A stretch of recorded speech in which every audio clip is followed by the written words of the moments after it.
Welcome. In this video, I will show you how to use the split screen feature on your LENOVO IdeaPad Slim 3 Chromebook.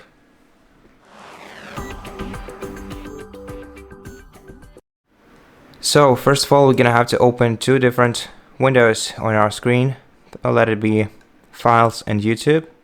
Now, if you want to split the screen between these two, you're gonna have to grab the top bar of one of the windows and drag it to one of the sides of your laptop.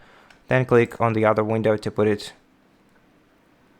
in the opposite side, and then we'll be able to resize each of this window by moving this bar between them. And that's how you use the split screen picture on this laptop. Thank you for watching this video. If it helped you, please consider subscribing to our channel, leave us a like in the comment below, and I'll see you in the next one.